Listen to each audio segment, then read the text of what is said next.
Hi, I'm going to be reviewing Clockwork Orange today. Directed by Stanley Kubrick, written by him and produced by him. Everything was done by him basically. He's involved in everything. He's a DVD cover. He's done other films too, 2001, The Shining, Full Metal Jacket, Dr. Strangelove. I don't know, I've seen all those. They're really awesome. But I just wanted to tell you guys, this month, November, right? Yeah, on the 12th, I met Malcolm McDowell at Horror Heroines Weekend in Cincinnati, Ohio.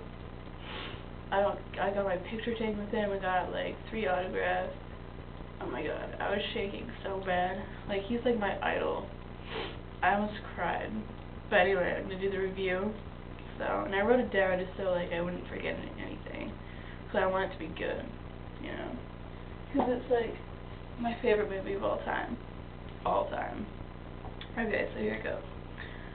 It's basically about Alex and his 3 friends, Pete, Georgie, and Dim. And they're basically the ultimate definition of ultra-violent youth, which is raping, torturing, killing, stealing, you know, all that great stuff. And one day, Georgie had an idea to go to this cat person's house. She has a bunch of cats and the jewels that they were gonna steal. And Alex was the only one that went in. He broke in through a window, and he opens the door and he harasses her, and then he was I'm trying to see who can get the most points for selling magazines. I think that's so funny. And then she's I'll teach you to break into real people's houses. That's the best line ever. But he actually ends up killing her. He didn't know he killed her, but he actually did with a giant white dildo. It's really funny. But then he hears a police siren coming, and he runs outside where his friends are, and his friends whack him over the head with a bottle of spiked milk, and knocks him out, and he can't see. And then the police arrive while his friends escape, and they take him into jail. He's sentenced to 14 years, convicted of rape and murder. And when he's in prison, he hears about this experimental treatment, I can't even say it. Ludovico, is that how you say it? Treatment, right? Yeah. And it's basically where he has to sit without closing his eyes, watching movies about people torturing, raping, and killing people, and all with Beethoven's Ninth Symphony playing in the background, and somehow makes him hate violence, and he can't listen to the Ninth Symphony without him going mad and insane, and just yeah.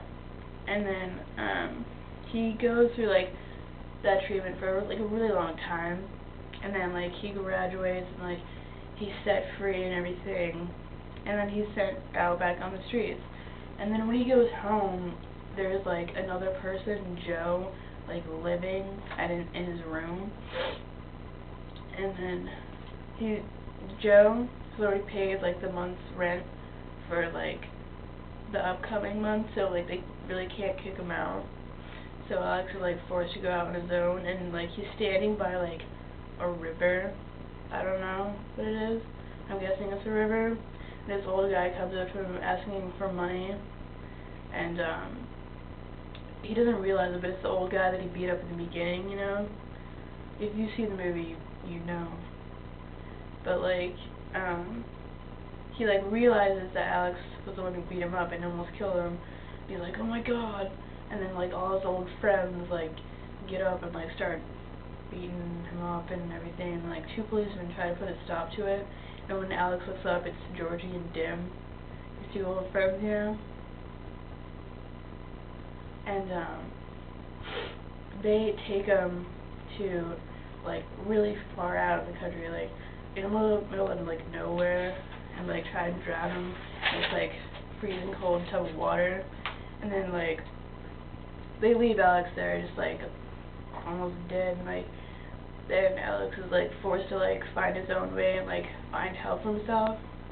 And he walks up to this house that he doesn't realize he's already been there before in the beginning. You know, the scene where he rapes the old guy's wife and like singing in the rain, you know? Yeah. And he goes to his house and then he's like, please help me, oh, it's two policemen, beat me up. And the old guy's like, oh, I know you, you just got out of jail for that treatment thing. He's like, yeah, that's me. So then like he takes him in, he takes care of him, and then he's in the bathtub and he starts singing in the rain. And the old guy's like, oh my god, that's the guy that raped my wife. He like goes insane and everything. And then while he's eating spaghetti or some crap, he like spikes the line, he like drugs him and he like passes out. And he locks him in his upstairs bedroom, and he has like two people, he rigged up stereos, like huge freaking stereos, and like blasts Beethoven's Ninth Symphony and like makes him go insane basically. And he's like, okay, I'm gonna kill myself. So he jumps out to the top stair, the upstairs window, to try and kill himself. But he doesn't do it. He like fails. He like breaks like a lot of bones. That I don't know if it's like every bone or whatever. But it's like then he ends up in the hospital. Like, and then that scene goes on, and then he doesn't want his parents there, and then he does this like treatment thing where like he has to say what the other person would say. That's like the funniest scene in the whole movie, I think. And then it basically ends with him in the hospital with two big speakers playing the Ninth Symphony. I think it's the Ninth Symphony, yeah, it's the Ninth Symphony. And then like it just ends with him like, and it's like, I don't know if it's a dream, I think it's a dream, with this girl, and they're like in like really like bubbly water, and he's like, I don't know if it was cured all right, and like it just ends. But like yeah, it's like the best ever. I love that movie. I love the music, like it's all like electronica. Wow, I can't even say that. It's electronic, yeah. But yeah, overall, like, I just don't see how anyone could not like this film. I just love it. It's the best ever. But that's my review. Tell me what you think. Thanks and bye.